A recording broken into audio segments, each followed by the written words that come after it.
Ada yang bertanya, Bang, sekian lama Bang Toha berada di kampung, tak pernah ada mobil polis, patroli, atau ronda-ronda di perkampungan. Assalamualaikum warahmatullahi wabarakatuh. Apa kabarnya sahabatku semua? Perkampungan Indonesia dengan perkampungan Malaysia itu memang berbeda sahabatku semua. Yang dimana ketika Bang Toha merantau di Malaysia, meskipun berada di perkampungan, polisi di sana itu selalu ronda-ronda di perkampungannya, jadi menjaga keamanan di perkampungan tersebut. Tapi kalau di perkampungan Indonesia, untuk kantor polisnya ini juga cukup lumayan jauh jaraknya. Kemudian di sini juga memang hampir tidak ada polisi patroli atau ronda-ronda menggunakan mobil. Kalaupun biasanya polisi patroli atau ronda-ronda itu di saat tertentu saja, misalnya seperti pemilihan presiden ataupun pemilihan kepala daerah. Tapi kalau hari-hari biasa seperti ini memang tidak akan ada polisi patroli di perkampungan. Kalau mobil keliling jualan seperti ini banyak sahabatku semua. Di sini saya juga ingin menjelaskan kenapa perkampungan di Indonesia tidak ada polis ronda-ronda atau polisi patroli, dikarenakan di perkampungan Indonesia di sini tidak ada warga asing sahabatku semua. Beda dengan di perkampungan Malaysia yang dimana meskipun berada di perkampungan, namun di situ banyak warga negara asing yang bekerja sebagai pekerja bangunan, sebagai pekerja kebun. Mungkin itu juga menjadi salah satu penyebabnya polisi di sini tidak ada yang berpatroli. Kalau di Malaysia kan di perkampungan setiap petang kan pasti ada mobil polisi berpatroli menjaga keamanan kampung juga. Tapi harapan saya mudah-mudahan suatu saat nanti di Indonesia juga ada seperti itu, seperti di Malaysia yang dimana setiap petang pasti ada mobil polisi yang berpatroli. Tentunya jika ada mobil polisi berpatroli itu kan juga menjaga keamanan suatu kampung tersebut. Memang hal-hal seperti itu ya harusnya perlu dicontohi juga seperti di Malaysia, karena sesuatu hal yang positif sahabatku semua. Jadi tugas Pak Polisi mengayomi, kemudian melindungi kawasan sekitar, menjaga keamanan kampung-kampung sekitar. Itu yang selama saya rasakan merantau di Malaysia, yang dimana hampir setiap petang, setiap malam. Jadi bukan hanya tiap petang saja ya, bahkan tengah malam pun juga ada polis ronda-ronda keliling kampung. Rasanya kurang lengkap kalau kita tidak sambil keliling kampung sahabatku semua, yang dimana jadi Bang Toha sambil bercerita, sambil menunjukkan suasana kampung di Indonesia ketika sore hari. Di sini penduduknya begitu sangat ramai sekali sahabatku semua. Jadi ada sebuah perbedaan jauh antara perkampungan Malaysia dan juga perkampungan di Indonesia. Jadi sebelum Bang Toha ke Malaysia lagi, di sini Bang Toha juga akan menunjukkan vlog sore hari suasana perkampungan di Indonesia. Jadi kenapa kok nggak ada kantor polisi banyak Bang di Indonesia? Itu saya juga nggak tahu. Padahal di sini kampungnya itu begitu sangat luas banget. Terus penduduknya juga banyak banget. Tapi untuk kantor polisi memang cuma satu saja. Berbeda dengan di Malaysia. Jadi setiap kampung di Malaysia itu ada kantor polisi. Mungkin demi menjaga sistem keamanan ya di Malaysia, supaya tidak terjadi hal-hal yang tidak diinginkan. Jadinya banyak kantor polisi. Selain itu, tiap malam banyak polis ronda-ronda. Karena di Malaysia meskipun berada di perkampungan banyak warga asingnya juga. Satu hal lagi, kalau misal kata di Indonesia kita tidak bawa IC atau KTP, itu tidak ada masalah sahabatku semua. Jadi insya Allah kalau kita keliling kampung seperti ini aman-aman saja. Tapi kalau di negara tetangga, misal kata kita keluar rumah tidak bawa IC, itu beda jauh ya. Nanti bisa-bisa kena tahan polis di Malaysia saat di jalan. Sebab kalau di Malaysia selama Bang Toha berada di sana, seringkali di jalan raya itu pasti ada operasi. Jadi ada beberapa pemeriksaan kendaraan lah, itu seringkali. Tapi kalau di sini memang jarang sangat sahabatku semua.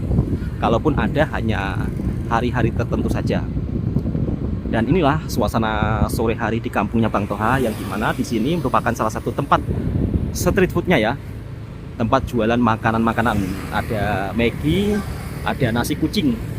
Nasi kucing bukan berarti nasi untuk kucing, bukan sahabatku semua, melainkan nasi kucing ini adalah nasi yang porsinya sedikit, maka disebut nasi kucing. Ada juga martabak, ada penjual jamu, ada ayam geprek, dan di sini juga ada aktivitas pemuda kampung yang tengah bermain bola sepak. Seperti ini padang bola sepak yang ada di perkampungan Indonesia.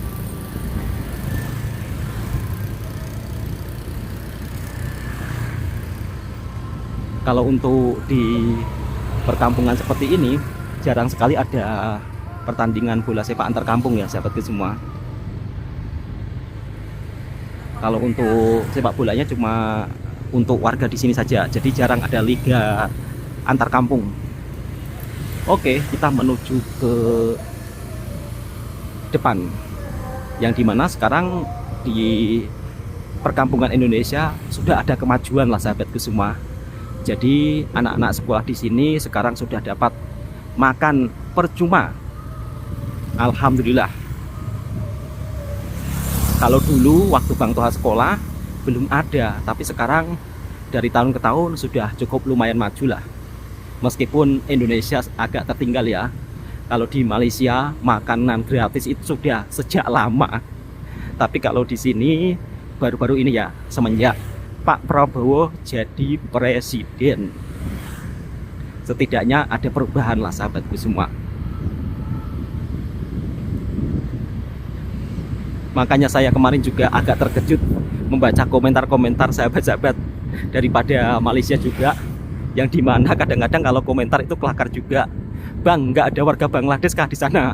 Bang, nggak ada warga asing kah di sana? Di sini kalau ada warga asing, wah apa sahabatku semua?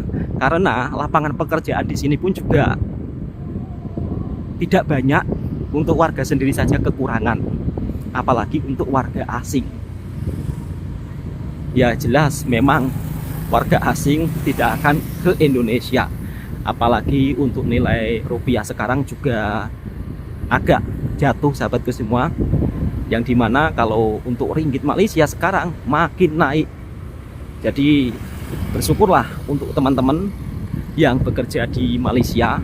Pastinya ketika Anda gajian akan merasakan kebahagiaan yang luar biasa ya. Bagaimana tidak bahagia? 1 ringgit saja bisa 4.000 rupiah, yang dimana dulu nggak sampai 4.000 rupiah ya, tapi sekarang sudah mencapai 4.000 rupiah. Dan inilah tempat masak rumah makan gratis. Jadi tempatnya begitu sangat luas sahabatku semua. Jadi setiap daerah dibangunkan, untuk setiap daerah sih, setiap kampung dibangunkan untuk tempat masak ya, dibagikan pada sekolah-sekolah sekitar sahabatku semua. Penukaran ringgit Malaysia makin naik. Jadi teman-teman TKI yang bekerja di Malaysia juga menjadi salah satu pahlawan devisa bagi Indonesia, yang dimana mereka adalah orang Indonesia yang juga membantu perekonomian untuk negara kita. Setiap bulannya mereka pasti akan kirim uang ke Indonesia. Di sini jual minyak eceran. Kalau di Malaysia nggak ada sahabatku semua ya. Rumah-rumah orang kampung di sini itu jarang yang punya AC. Jadi kebanyakan memang tidak ada AC-nya.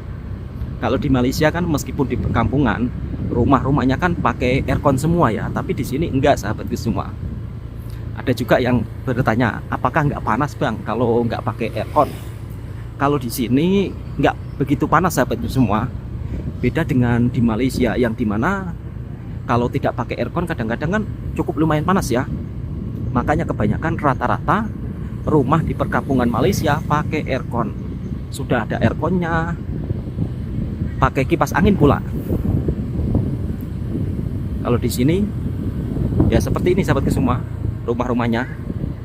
Ada juga yang heran kenapa luar dindingnya itu tidak disemen. Apakah itu menjadi ciri khas rumah sana?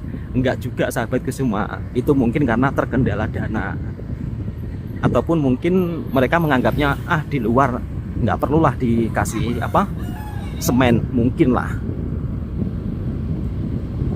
Untuk jumlah masjid di sini memang begitu sangat banyak sahabatku semua. Jadi jarak masjid sangat dekat ya.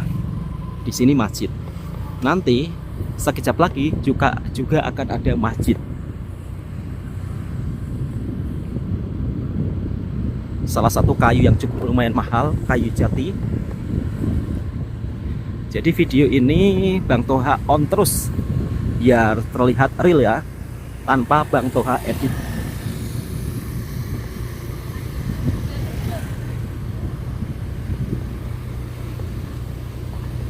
Kita pusing-pusing melihat suasana kampung di Indonesia ketika sore hari. Untuk jalan perkampungan di Indonesia memang tidak semuanya bagus, halus, mulus ya. Padahal kalau dipikir-pikir, pajak di Indonesia ini untuk pajak kendaraannya merupakan salah satu yang tertinggi di Asia Tenggara. Jumlah rakyatnya juga begitu banyak. Tapi kalau soal urusan jalan raya di perkampungan itu ya memang ada yang bagus, ada yang tidak. Faktornya sih ya Bang Toha kurang tahu ya. Nanti kalau Bang Toha menjawab takut salah pula.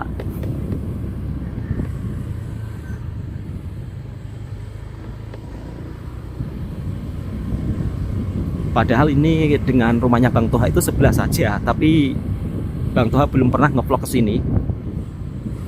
Untuk di perkampungan ada juga rumahnya yang bertingkat. Tapi rata-rata rumahnya sederhana sahabat semua. Karena mayoritas di sini petani. Dan biasanya tiap petang ada penjual bakso keliling naik motor.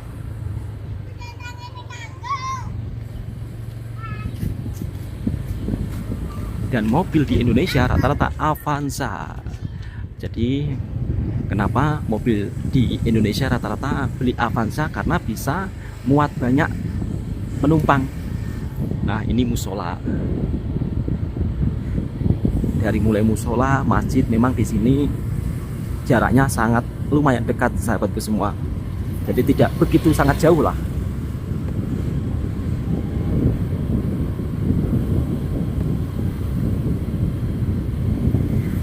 Kalau di perkampungan Malaysia kan jalannya meskipun berada di kampung itu kan tarnya atau aspalnya itu kan hitam ya, diperbarui gitu. Kemudian juga ada yang tugas potong-potong rumput.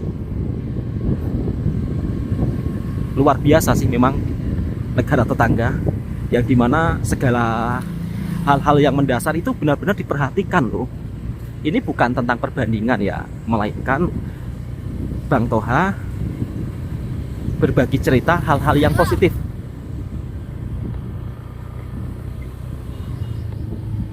Biar sahabat-sahabat juga tahu. Dan ini merupakan salah satu sekolahan yang ada di perkampungan. Di sini fasilitasnya cukup lumayan banyak. Ada padang bola voli. Kalau di Malaysia padang bola tampar ya. Sebelah tadi kan musola. Sekarang di depan ini juga ada musola. Ini rumah khas adat Jawa, masih menggunakan kayu jati. Dan ini kantor kepala desa. Seperti ini kantor kepala desanya, atau kantor kampung lah.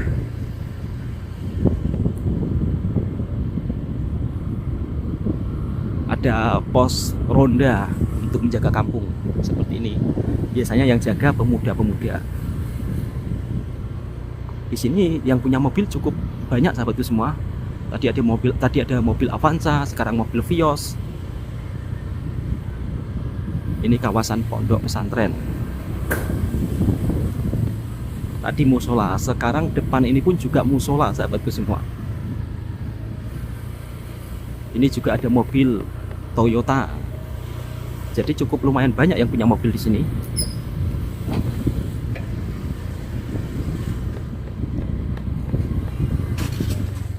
Ayo kita pergi ke sana lagi sahabatku semua. Kalau untuk jalan kampung seperti ini masih dinilai sangat bagus sahabatku semua. Meskipun kemarin sahabat-sahabat berkomentar, "Bang, itu sudah waktunya diperbarui." Ini sudah lumayan bagus loh. Kadang-kadang ada juga yang lubangnya banyak. Tapi kalau ini misal kata hujan itu nggak basah sahabatku semua.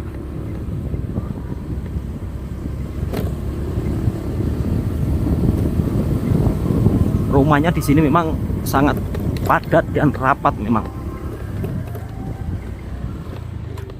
Dan seperti ini pemandangan pegunungannya. Ini kebun warga kampung, kebun jagung. Di sana juga masih ada perkampungan lagi. Kita langsung menuju ke depan.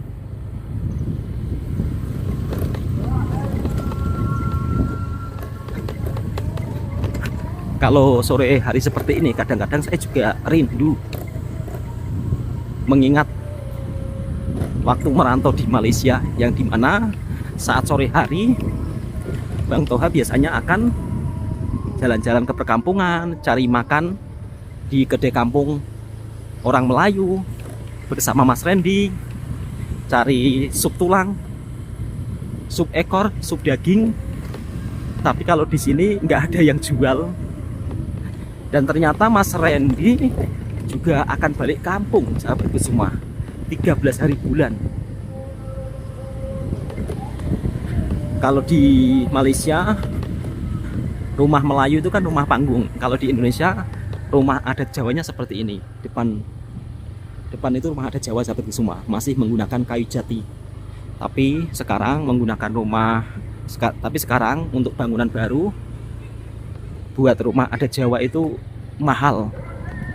Karena biaya kayu jati juga harganya mahal sekali.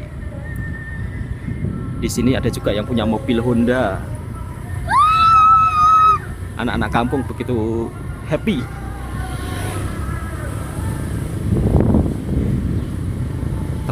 Transportasi untuk angkutan ya. Namanya Mitsubishi Colt L300. Kalau di sini itu jarang itu ya. Memang bukan jarang sih. Tidak ada mobil helak itu tidak ada. Harganya terlalu mahal, sahabatku semua. Dan ini masjid lagi, yang dimana tadi kan masjid juga kan, jaraknya 5 menit. Memang di sini untuk masjid-masjidnya begitu sangat dekat jaraknya. Halo. Iya. Nah, ini salah satu gas LPG, gas melon 3 kilo. Jadi di sini warganya menggunakan gas subsidi 3 kilo. Tidak ada yang menggunakan. Kalau di Malaysia kan biasanya untuk mobil angkutannya kan pakai helak ya, mobil untuk bekerja. Tapi kalau di sini pakai Mitsubishi L300. Kalau di Malaysia saya tidak pernah menjumpainya. Dan di sini sebagian jalan kampung jalannya juga sangat mulus. Ini juga musola. Jadi kalau musola di sini memang begitu sangat banyak, sahabatku semua. Dan di depan ini juga musola lagi. Lihat. Padahal tadi musola, sekarang sebelahnya juga musola. Di sini untuk membangun musola itu persyaratannya tidak terlalu sulit ya, sahabatku semua. Beda dengan di Malaysia. Kalau di Malaysia misal kata membangun musola itu persyaratannya cukup lumayan sulit juga, yang saya dengar lah. Jadi tidak boleh asal-asalan bangun surau. Jadi perlu izin terlebih dahulu. Biar ini juga surau lagi. Jadi memang suraunya begitu sangat banyak sekali, sahabatku semua. Jaraknya begitu sangat dekat sekali. Begitu dekat sekali. Banyak anak-anak kecil yang bertanya saya, sahabatku semua. Jadi tadi Bang Toha sapa saja. Kita langsung menuju ke depan. Di depan sana juga ada musola. Di sini juga ada yang punya mobil Avanza. Ada juga mobil yang ditutup. Salah satu benda yang dimana kalau di Malaysia itu dibuang, tapi di sini laku dijual. Kulit kelapa. Jadi kulit kelapa di sini dimanfaatkan untuk membuat sapu ya, membuat penyapu. Dan ini juga ada musola lagi. Jadi memang musolanya cukup lumayan banyak kalau di Indonesia itu sahabatku semua. Kalau di Indonesia pukul 6 sudah nampak gelap. Dan nanti Bang Toha juga akan tunjukkan suasana malam, kulinernya, makanannya seperti apa. Nanti Bang Toha akan pergi ke Pekan. Mbak Feni, kok gelap-gelapan ini kenapa? Karena ada hewan. Oh, ada laron ya? Iya, Masuk ke, takutnya. takut masuk teh Iya, sama es batu. sama es batunya. Iya. Nah, sahabat-sahabat semua, kemarin ada juga yang berkomentar, Bang, kalau di kampungnya Bang Toha saat malam itu kulinernya apa? Makanannya apa? Ada apa saja Mbak kalau kita pergi ke Pekan? Ada nasi goreng. Nasi goreng, kemudian Tiaw. kue tiaw. Iya, Mbak Feni hari ini mau makan apa? tiaw. Kue tiaw. Jadi kalau untuk membeli kue tiaw itu jaraknya cukup lumayan jauh sahabatku semua. Kalau di dekat sini nggak ada, jadi harus pergi ke Pekannya. Nah, salah satu di perkampungan Indonesia yang dimana biasanya kalau gorengan di Malaysia kan dijual tengah hari ya, tapi di perkampungan Indonesia justru dijual saat malam hari. Oke, Bang Toha akan menuju ke sana untuk menunjukkan suasana kuliner malam di Pekan yang ada di kampungnya Bang Toha. Mungkin kalau di Malaysia gorengan seperti ini dijual tengah hari, tapi kalau di Indonesia dijual saat malam hari. Namanya onde-onde. Kalau di Malaysia juga ada yang versi besar. Di sini yang versi besar juga ada sih. Cuma kalau pagi saja. Kalau malam seperti ini gorengannya kecil-kecil. Dan seperti ini suasana di Pekan yang ada di kampungnya Bang Toha. Memang motor begitu sangat banyak sekali. Jadi orang dekat sini lepas maghrib tuh memang keluar semuanya naik motor dari mulai yang kecil, dewasa hingga yang tua. Nah, di sinilah tempat jual kue tiaw yang dimana cuma satu-satunya kedai yang jual kue tiaw goreng. Kalau di Malaysia yang jual kue tiaw goreng kan banyak, tapi di sini cuma satu saja sahabatku semua. Yang dimana untuk harga satu porsinya juga cukup lumayan murah. 15 ringgit di Indonesia dapat 2 bungkus kue tiaw. Satunya ini 4 ringgit sahabatku semua. Dan Mbak Feni katanya mau makan di sini. Mbak, makan di sini ya kue tiawnya. Iya. Dan tadi Bang Toha juga beli molen. Kalau di Indonesia namanya, oh ini yang onde-onde. Kalau di Indonesia sahabatku semua ini namanya onde-onde. Onde-onde mini. Jadi bentuknya seperti ini. Di Malaysia juga ada. Kalau di Malaysia lebih besar lagi Mbak. Jatuh. Di Malaysia. Di Malaysia Mbak, ini besar ya. Di sini ada yang besar nggak? Ada. Ada ya. Ada Tapi di pasar. oh di pasar ada. Ini versi mini ya. Ya. Ini Mbak kue tiawnya silakan dimakan 4 ringgit atau sekitar 15.000 rupiah. Ada kerupuknya. Jadi kalau di sini wajib ada kerupuknya Mbak ya. Ya. Silakan dibuka Mbak Feni. Selamat menikmati. Kalau di Malaysia Mbak ada kue tiaw seafood. Seperti apa Mbak kue tiawnya? Oh, di sini tidak ada ayamnya sahabatku semua. Cuma pakai telur dan sayur Mbak ya. Iya. Telur, sayur, sosis. Oke sahabat-sahabat semua, Bang Toha mau hantar makanan di rumah ya. Kebetulan tadi juga beli cukup lumayan banyak. Ini sekitar 15 ringgit. Dapat kue tiaw 2 bungkus. Dapat ini molen. Ini namanya molen. Di Malaysia juga ada sih. Cuma nggak tahu namanya apa kalau di Malaysia. Ini isinya pisang sahabatku semua. Oke sahabatku semua, cukup sampai di sini dulu. Insya Allah nanti kalau Mbak Feni cuti, kita jalan-jalan Mbak ya. Ya. Jadi sebelum balik ke Malaysia, insya Allah saya akan mengajak Mbak Feni jalan-jalan. Mungkin cari makanan. Tapi kalau di kampung makanannya seperti ini Mbak ya. Ini sudah termasuk enak sahabatku semua. Dan ini namanya molen. Bismillahirrahmanirrahim.